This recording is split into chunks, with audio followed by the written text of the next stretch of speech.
क्या है घर में कैश रखने के नियम? कितना कैश रख सकते हैं घर में? घर में कैश के साथ पकड़े जाने पर क्या हो सकता है? क्या कहता है इनकम टैक्स का नियम इस बारे में?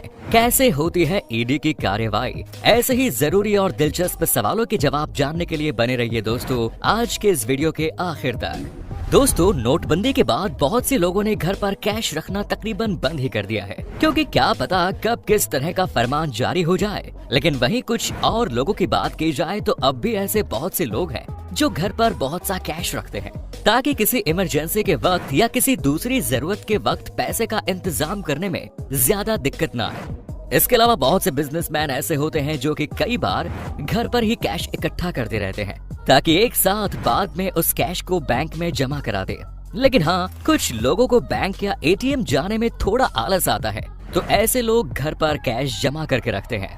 वैसे इसकी एक वजह ये भी है कि भले ही डिजिटल इंडिया के तहत कैशलेस ट्रांजैक्शंस को बढ़ावा देने के लिए जोर दिया गया हो, लेकिन अब भी ज्यादातर लोग डिजिटल ट्रांजैक्शन करने के बजाय कैश में ही लेन देन करते हैं। देखा जाए तो इसमें कोई बुरी बात थोड़ी है कि कोई कैश रख रहा है या बैंक या एटीएम से पैसे निकाल रहा है। हाँ, लेकिन पैसों को लेकर कुछ नियम भी होते हैं, या जिस तरह से आए दिन नए नियम लागू हो रहे हैं, हमें उनके बारे में जानकारी होनी ही चाहिए। और फिलहाल की बात करें तो दोस्तों, अगर आप घर में कैश रखते हैं तो आपको घर में कैश रखने की लिमिट वगैरह की जानकारी होनी ही चाहिए, ताकि आपको फ्यूचर में किसी कानूनी मुश्किल का सामना न करना पड़े। चलिए जानते हैं आप कितना कैश रख सकते हैं घर में।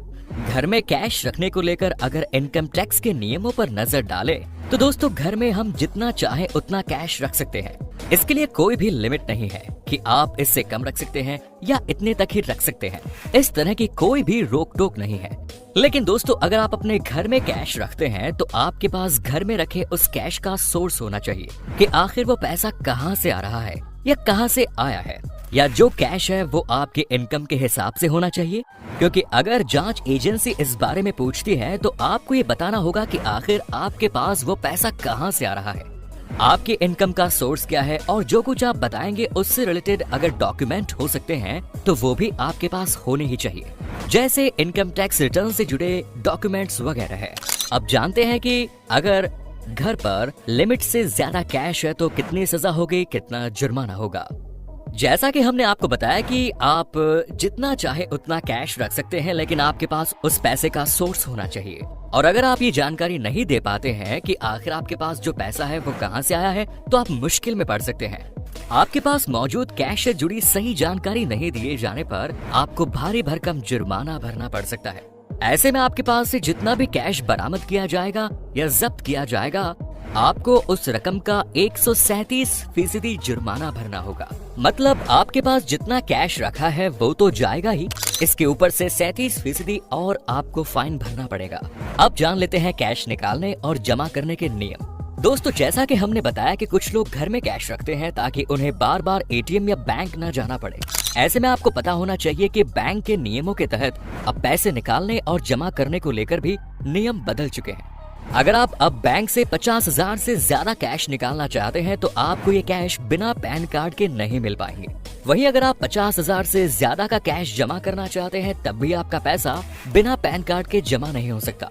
इसी तरह अगर आप 1 साल के अंदर बैंक में 20 लाख रुपए से ज्यादा का कैश जमा करवाते हैं तब भी आपको पैन कार्ड और आधार कार्ड दिखाना ही होगा। 2 लाख रुपए से ज्यादा के कैश लेन देन के नियम। जिस तरह दोस्तों कैश को घर पर रखने, बैंक में जमा करने और बैंक से निकालने को लेकर नियम कानून है, उसी तरह से 2 लाख रुपए से ज्यादा के कैश के लेन देन को लेकर भी इनकम टैक्स का नियम है। और इनकम टैक्स एक्ट की धारा 269 ST के तहत कोई भी व्यक्ति एक ही व्यक्ति से एक ही दिन में 2 लाख रुपए से ज्यादा का कैश नहीं ले सकता। इसी तरह इसी धारा के तहत एक ही व्यक्ति से कैश में कई बार लेन देन नहीं किया जा सकता। अगर जरूरत हो तो कैश के बजाय लेन देन चेक, कार्ड पेमेंट या बैंक ट्रांसफर के जरिए किया जाना चाहिए। अब जानते हैं गिफ्ट के मामले में नियम। यूँ तो किसी के जन्मदिन और शादी वगैरह पर लोगों के बीच तोहफे वगैरह दिए जाते हैं, लेकिन कई बार गिफ्ट्स के बदले कैश का लेन देन भी किया जाता है। ऐसे में अगर इनकम टैक्स के नियम की बात करें तो इस बारे में नियम कहता है कि कोई भी व्यक्ति किसी से भी किसी भी मौके पर एक ही बार में 2 लाख रुपए से ज्यादा का कैश गिफ्ट के तौर पर नहीं ले सकता। और ऐसा भी नहीं है कि ये नियम घर या रिश्तेदारों के अलावा किसी और व्यक्ति पर लागू होता है। बल्कि ये नियम किसी भी व्यक्ति पर लागू होता है, चाहे वो कोई रिलेटिव हो या कोई और। ऐसे में जितना कैश लिया जाएगा उतना जुर्माना भी लगाया जा सकता है। अब बात करते हैं बिजनेस के नियम। अभी तक के जो नियम थे ये सभी किसी आम मौके के लिए थे, लेकिन जैसा कि हम जानते हैं कि बिजनेस के मामलों में भी पैसे का लेन देन होता रहता है। तो बिजनेस के मामले में कैश को लेकर नियम ये है कि एक ही व्यक्ति को एक ही दिन में 10,000 रुपए से ज्यादा का कैश पेमेंट नहीं किया जा सकता। हाँ, क्योंकि बिजनेस के मामले में ट्रांसपोर्ट भी होता रहता है, तो ट्रांसपोर्टर्स के लिए ये लिमिट 35,000 रुपए है, यानी ट्रांसपोर्टर्स 35,000 रुपए का लेन देन कर सकते हैं। किसी लोन के पेमेंट के मामले में नियम। कई बार दोस्तों बहुत से लोग लोन ले लेते हैं, ऐसे में बाद में कई बार ऐसे लोग कैश में भी पेमेंट करते हैं, लेकिन लोन के पेमेंट के मामले में इनकम टैक्स के एक्ट 269 SS और 269 T के तहत कोई भी व्यक्ति कैश में 20,000 रुपए से ज्यादा की रकम नहीं ले सकता या किसी संस्था या व्यक्ति को पेमेंट रीपेमेंट नहीं कर सकता। यही नियम कर्ज चुकाने के मामले में लागू होता है, क्योंकि दोनों ही मामलों में कंडीशंस ऑलमोस्ट सेम ही होती है। यही नहीं, अगर किसी प्रॉपर्टी के लेन देन के मामले में भी एडवांस सहित कैश के लेन देन के लिए 20,000 रुपए तक की एक्स्ट्रा लिमिट है, तो ऐसे में अगर नियम के खिलाफ कैश का लेन देन किया जाता है तो इनकम टैक्स डिपार्टमेंट जुर्माने के तौर पर लोन या जमा रकम का 100% वसूल कर सकता है। अब जानते हैं 20 लाख रुपए से अधिक के कैश ट्रांजैक्शन के नियम। जैसा कि हमने 20 लाख रुपए के लेन देन के बारे में पहले ही ब्रीफली बताया है कि अगर आप 1 साल के अंदर बैंक में 20 लाख रुपए से ज्यादा का कैश जमा करवाते हैं तभी आपको पैन कार्ड और आधार कार्ड दिखाना होगा।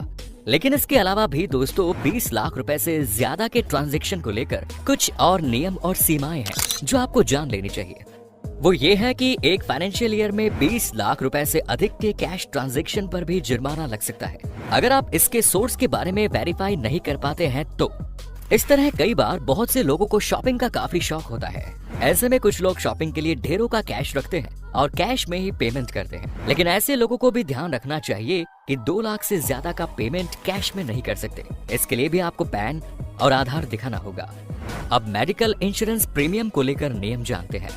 इन सब के अलावा दोस्तों मेडिकल इंश्योरेंस प्रीमियम के मामले में भी कैश को लेकर कुछ नियम है। जैसे टैक्स पेयर्स को अपने मेडिकल इंश्योरेंस प्रीमियम के पेमेंट के मामले में भी लिमिट का पालन करना चाहिए और सभी मेडिकल प्रीमियम का पेमेंट कैश के अलावा किसी भी मीडियम से किया जाना चाहिए, वरना पेमेंट के फेल होने पर टैक्स पेयर सेक्शन 80D के तहत कटौती का दावा करने के लिए इनकैपेबल हो जाता है। अब जानते हैं ईडी की कार्यवाही के बारे में। दोस्तों हमने इन टैक्स से जुड़े इन नियमों की बात कर ली है, उम्मीद है आप समझ भी गए होंगे। अगर कोई कसर बाकी है तो कुछ समय पहले हुई ईडी की कार्यवाही को याद कीजिए, जब साल 2022 में ईडी ने कार्यवाही की जिसमें वेस्ट बंगाल के गवर्नर के फॉर्मर मिनिस्टर पार्थ चैटर्जी शिक्षक भर्ती घोटाले में फंसे और उनकी सहयोगी अर्पिता मुखर्जी के घर से ईडी ने 50 करोड़ रुपए बरामद किए। लेकिन दोस्तों किसी भी छापे में ईडी कैश को जब्त करने के लिए मनी लॉन्ड्रिंग रोकथाम कानून के तहत कार्यवाही करती है। इसीलिए ईडी द्वारा स्टेट बैंक के ऑफिसर्स की मौजूदगी में कैश की गिनती की जाती है कि आखिर कितना कैश है और इस पैसे का हिसाब उसी तरह से दर्ज किया जाता है जिस तरह से बैंक में पैसे जमा करते वक्त 2000, 500, 200 या 100 वगैरह के नोटों की संख्या लिखी जाती है और पैसे जमा किए जाते हैं। इसके बाद एक इंडिपेंडेंट विटनेस की मौजूदगी में जब्त किए गए कैश को सील किया जाता है। फिर इस कैश को जिस एरिया से बरामद किया जाता है वहां के स्टेट बैंक के लोकल ब्रांच में इन्हें ईडी के पर्सनल डिपॉजिट में जमा कर दिया जाता है। तो दोस्तों ये थे घर में कैश रखने से जुड़े कुछ नियम, जिनके बारे में जानकर कैसा लगा कमेंट्स में जरूर बताएं और चैनल को जरूर सब्सक्राइब करें।